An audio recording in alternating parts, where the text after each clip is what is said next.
It's time for the best coverage of the top stories in sport. The Sports Wrap with Jason Page starts now. Yes, it does. Thank you, Chad Erickson. Good to have you all with us for this weekend's edition of Sports Wrap. Coming up, Nick Ferguson will join us, the former NFL safety with KOA Radio in Denver. Gives us his thoughts on the recent controversy involving Deion Sanders and his son Shadeur Sanders clapping back at critics of theirs online.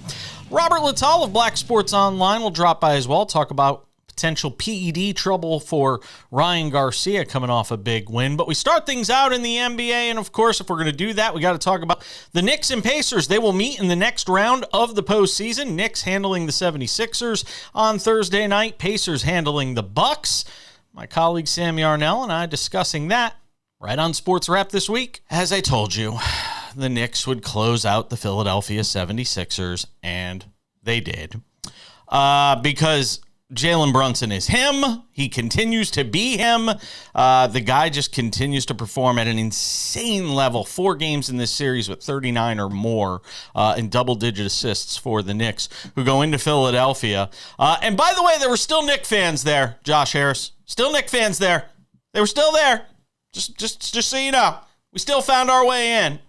Knicks beat the 76ers last night. Boy, that series was worthy, Sam, of something more than an opening round series. Easily the most exciting of all the playoff series so far. 100%, Jason. I would have loved to see that series in the second round or even the conference finals. That would be a lot of fun. But neither of these teams are going to touch the Celtics. So, I mean, obviously, we're not going to see it in the conference finals.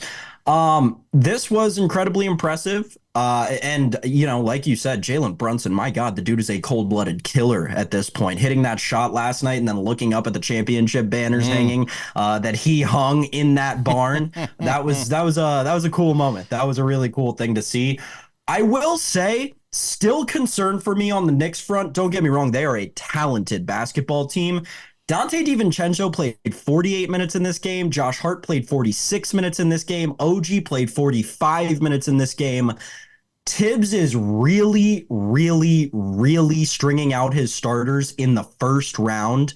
It's just making me nervous for this Knicks team going forward, and I really think that they're going to hit a wall at some point. I think they get enough rest. I still think in the playoffs it's different because you don't have the back-to-backs. In some cases, you get 2 nights in between games. Yes, I don't like the fact that the Knicks are going basically 7 and 8 deep. I would like to see more Precious Achiuwa.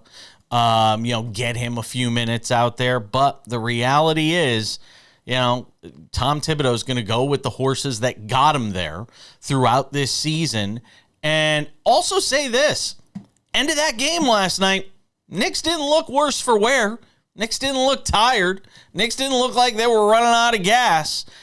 Now, granted, when you get into the conference semis, you get into the conference finals, maybe an NBA championship series, it could be a different story, and we'll find out because we've never had a chance to see a Tom Thibodeau team that deep other than, early on in these years with the Chicago Bulls.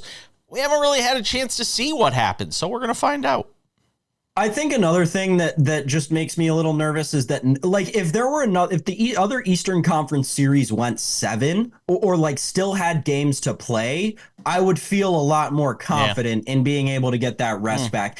It makes me nervous on top of it all because the Knicks and Sixers ended up finishing in that last group, so they'll have the shortest turnaround time. That's all. I agree with you, though, on the Precious thing. I'd like to see them mix Deuce McBride into the starting rotation and maybe try to get Josh Hart off the bench if you're really talking about slowing things down and trying to save guys minutes. Josh Hart is so big to that. He is the heart and soul of that team. I'm not discrediting that, but I think from a guts standpoint, if you think about the regular season with this team, Miles McBride had a ton of success in that starting lineup.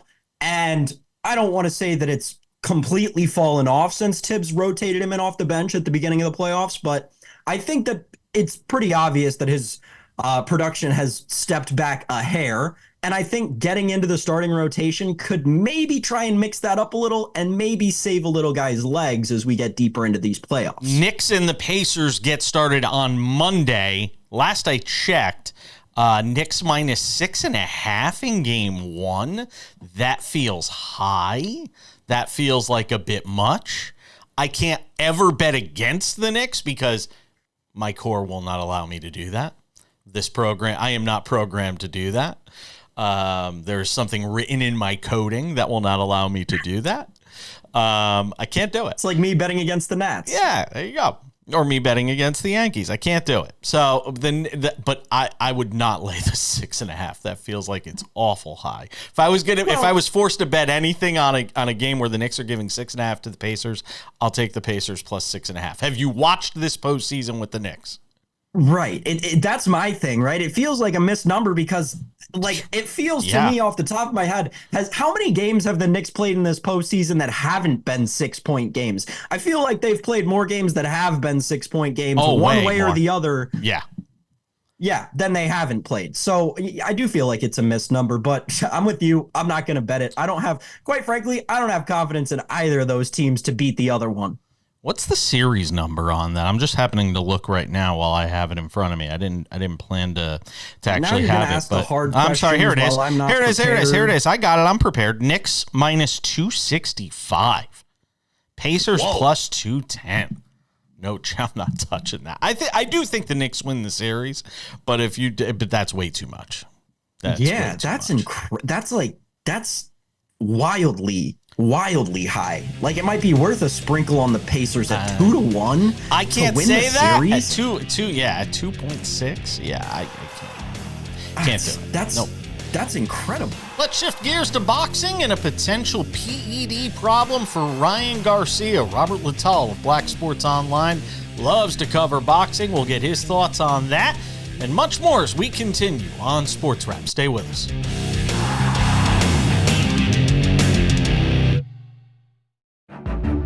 Over 13 million Americans were affected by identity theft in 2022, and the threats go way beyond just credit card fraud.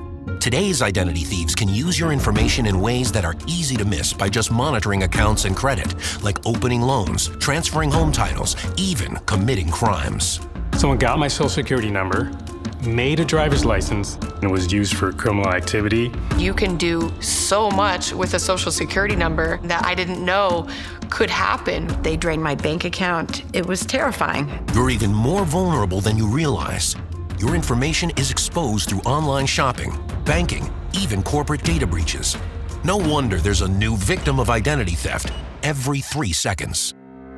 Only LifeLock alerts you to the widest volume of threats all in one place, like someone trying to use your social security number, open a new loan in your name, or even commit a crime in your name. There was a big yes button and there was a big no button. I clicked, "That's not me," and LifeLock took it from there. If you become a victim of identity theft, a dedicated U.S.-based restoration specialist will be assigned to your case and work to fix the issue on your behalf. If something happens, you have somebody fighting for you. All LifeLock members are backed by the LifeLock $1 Million Protection Package, including reimbursement for stolen funds, personal expenses, and coverage for lawyers and experts up to $1 million. It can be dangerously easy to steal your identity. With LifeLock, it's easy to help protect yourself. I will be with LifeLock forever.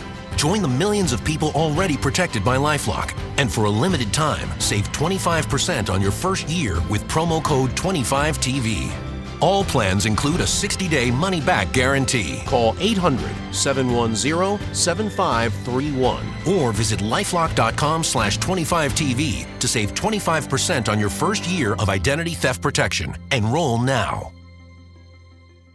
Attention families with a loved one in a nursing home. If your loved one has suffered from bed sores, falls, broken bones, dehydration, or even death, you may be entitled to a substantial settlement. If you have a loved one who is injured in a nursing home, we will find out what happened. State violations are found against nursing homes every day. You have a limited time to file your claim, so don't wait. Call 800-398-5999 and speak with one of our attorneys. The call is confidential and free.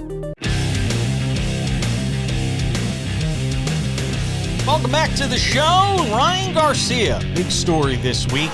Scored a huge win over Devin Haney in a recent match between the two, but now it's been revealed that Garcia failed a drug test that was taken prior to his fight against Haney. We talked about it with our friend Robert Littal of Black Sports Online. He loves to cover boxing. What could this suspension mean for Garcia if it does come down? Speaking of Ryan Garcia, for people who didn't see it, he has been found to have tested positive for steroids before his fight, or performance-enhancing drugs for his fight against Devin Haney, which he won. He didn't win the title. What, because he didn't make weight? Is that essentially the gist of it? He didn't win the title because he didn't make weight. If you don't make weight, you cannot fight for the title. So he can't fight for the title, but he did win the fight by decision. And now it's been found that he tested positive before the fight for steroids. Of course, they didn't know until after the fight that he had tested positive. He took to social media last night on his X, and this was what he said. Take a listen to this incredibly grounded individual you're about to witness. I came on here to address this bull claim that I cheated. Lies. Yeah. Everybody knows that I don't cheat. What can I say? Why didn't they come out with this before, the fight? If they found it before, why would they let me step into the ring as a cheater and then come out with the victory and then they post this, Again, these are people that are trying to attack me for whatever reason, but no weapon against me shall prosper. I never taken a steroid in my life. I don't even know where to get steroids at the end of the day. I barely, take supplements. They're saying it's coming from the ashwagandha. So, at the end of the day, big lies. I beat his ass out of here. Everybody go to Warwick tonight. It's lit. And I was with this guy every single day, and I never ever saw the Haney. Oh, boy. Oh, boy. Where do we even begin? Well, the first thing is he's being disingenuous. He knows that if they take a sample on, say, the first, it always takes between 10 and 14 days to get the results. The way that we know he's being disingenuous is because he posted a VADA letter early in the promotion showing that he tested negative for steroids that showed that exact same thing, the date that it was collected and the date that the test results, came in. Secondly, to say that everybody knows that he's not a cheater, and then knowing that he said himself that he had decided that he was not going to make the weight, which is essentially cheating. If you have decided that you're not going to make the contractual weight, how do we know that he's not a cheater? How do we know he's never done this before? And also to say that people are against him and this weapon should not prosper again. This is an independent drug testing lab. I'm sure Betty or Maurice, who's doing the testing, is not saying, hey, I hate Ryan Garcia. Maurice? Wait, hold on a second. Maurice? That's the name Maurice you come up with? Yeah, Maurice and Bay sprinkled a little something in there because they don't like Ryan Garcia. In fact, the fact that Ryan Garcia makes so much money for the sport of boxing, it is not in boxing's best interest to throw him under the bus. I agree. But we live in this world where, we get gaslit all the time, and he's going to sit here and do that and try to say what you're seeing with your own eyes. If it doesn't sound familiar, by the way, to stuff happening in the political world. Well, he even said that, he hung out with Trump, then all of a sudden this came in. Oh, the stuff of him, the video of him shadowboxing with Deion Sanders and Deion just singing his praises. And then a couple days later, he gets busted for PEDs, and you're just sitting there going, oh, my God. It must be Colorado. It must be people hate Deion, so they want to get Ryan so Colorado can go 6-6 this year. So what are the long-term implications here if this is all upheld? What does the suspension look like for something like this? Probably, unless he has a really good, even if he has a good explanation, you're getting 6 months right off the bat. The commissions believe in VADA and believe in the VADA testing. So unless something comes back with a B test that says they were wrong, no matter what explanation he gives, even if it was an accident, he's probably going to get 6 months. If he doesn't have a good explanation, he's looking at a year suspension, a substantial fine as well. So a portion of his purse will be taken away, from him. And the decision will be changed from a win on his record and a loss on Devin Haney's record to either a no contest or a no decision, to where Devin Haney won't have that loss anymore on his record. The bottom line, though, here, and we got about 45 seconds left in this segment, is we're going to get a rematch between these guys at some point now. We have to, right? Yeah. Well, it's boxing, and a lot of guys have popped dirty in boxing and has come back in a year, come back in 6 months, and basically nothing ever happens. Former NFL safety Nick Ferguson joins us next. Shadeur Sanders and Dad Deion under the spotlight for the wrong reason. We'll talk about it next.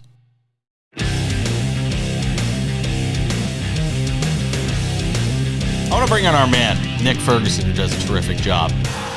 KOA Radio in Denver. The former NFL safety hangs out with us on the program today. You were the first person I thought of when I saw Deion and Shadeur Sanders clapping back at a former Colorado Buffaloes player. And all I could think to myself is, man, is this what Colorado signed up for? Like, did Colorado know it was getting this? That it was getting a coach? I mean, first of all, there's a term called punching down. If this guy is, is as much of a nobody and all of this, or not talented, or whatever you want to say, as they're trying to make him out to be, why are you even punching back? Why is your son getting involved? This kid who's potentially going to be a star quarterback in the NFL someday. Why are you, as Deion Sanders, who went 4-8 last year, clapping back at this guy? I don't understand what the point of any of this is. And I have to imagine the folks at Colorado that are watching this are saying, man, all this crap that you come with, you better sure as hell win this year. Yeah, let's start with the people at Colorado. I mean, you just said it. Before Deion arrived, they were 1-11. No one was really talking about the University of Colorado about anything. The last time he spoke of the University of Colorado is the Hail Mary by Cordell Stewart. So while some may not like this, and I know you don't, Rick you Jordan, do? But wait a minute. You do? You like this? We're not talking about me. We're not yes, talking about I am. Me. I have you on the show. You can't like this. You talking about the people of Colorado, and the people of Colorado love this. You know why?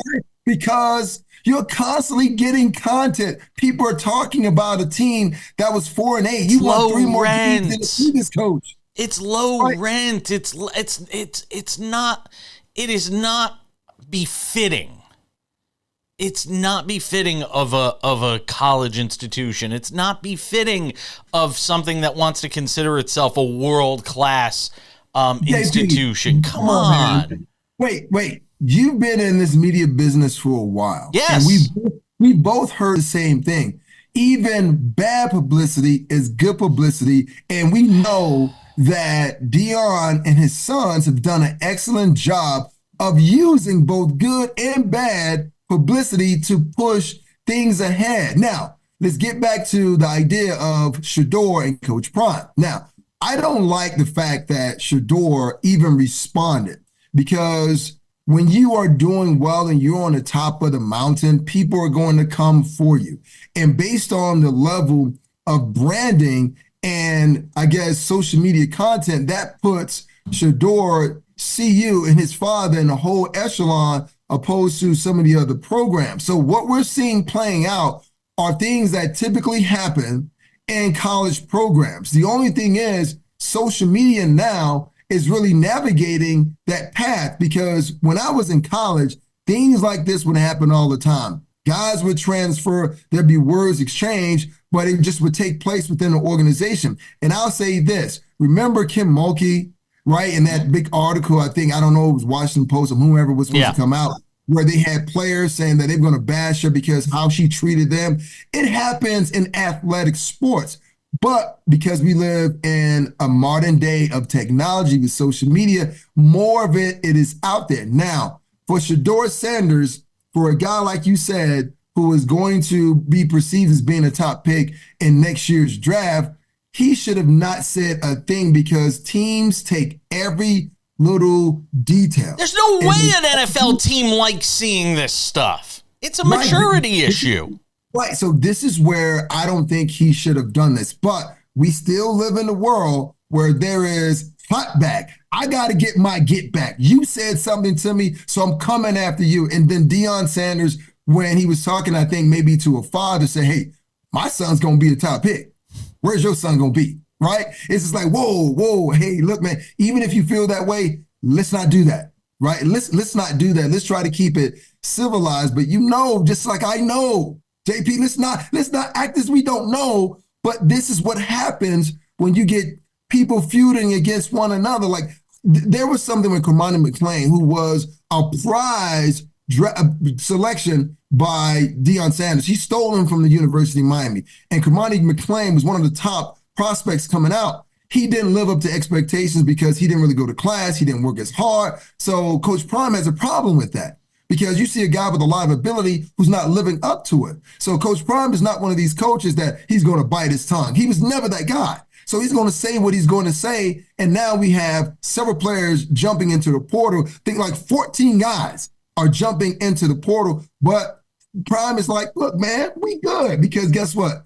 14 go out, 14 coming in. Listen, if you're going to talk this smack, if you're going to put all this out there, you better walk it. I mean, because I think the leash gets exponentially shorter if you are in the headlines for these reasons, and then you can't back it up with wins. There's another vacancy in the head coaching department in the NBA. Who shouldn't take the job? That's next in Odds and Ends. Do you use Viagra or Cialis? Have you been thinking about trying Viagra or Cialis? What if we can promise you the same results for less than $3 a pill? If you're paying $20 or more a pill for Viagra, you're getting taken to the cleaners. Our pill delivers the exact same results for less than $3. We'll do the math for you. You'll save more than $16 a pill for the same results. Want more? We'll give you 40 blue pills or 40 yellow pills for $99 and add 4 more pills free. You save more than $500. Stop overpaying for expensive prescriptions. You don't have to be a rocket scientist to know what to do next. You need to call now and get your 44 pills for just $99. Stop overpaying for Viagra. Call us anytime, day or night, and start saving big money for the exact same results. Have your credit card ready. Ordering is fast and easy, with your pills delivered to your door in a non-marked package. Call now. All right, just about time to wrap up the program, but before we do, time for some odds and ends. Odds and ends. The Lakers said farewell to the postseason. They were eliminated by the Nuggets this week, and boy, Jamal Murray had a lot to do with that, didn't he? But now the Lakers have fired their head coach, Darvin Ham, and of course that's going to lead to speculation about who potentially takes over a job coaching two future Hall of Famers in Anthony Davis and obviously LeBron James. But here's the problem. J.J. Redick is a guy who's being bounced around as a potential candidate for this job. J.J. Redick should not take this job. If I were J.J. Redick's agent, which I wouldn't mind doing, I would tell J.J. Redick this. You're making tons of money right now in the broadcast booth. You are an up-and-comer there. You have many years ahead of you if you want to go be a coach. If you're going to be a coach, it's not going to be for the Los Angeles Lakers. I love LeBron James. Anybody who's watched me on this show or listened to me on the radio back in the day knows I am a huge LeBron James fan. But the one thing about coaching LeBron James is it usually doesn't end well for the person coaching LeBron James. Heck, Frank Vogel won a championship for the Lakers, albeit during the COVID year in the NBA. How'd that turn out for him? He's coaching in Phoenix now, and that's not going very well either. J.J. Redick, you got a great thing right now. Don't screw around with it. Stick to the broadcasting, stick to the podcasting, stay with ESPN. You've got a wonderful thing going for yourself. It will be interesting to see, though, where the Lakers go in their head coaching search. I know where we're going. We're done. Show's over. Thank you to Robert Littal, Nick Ferguson, and Sam Yarnell. Have yourselves a great remainder of the weekend, however much time is left in it. We'll see you back here next weekend or during the week for Sports Wrap, depending on where you watch us. I'm Jason Page. That's all for now.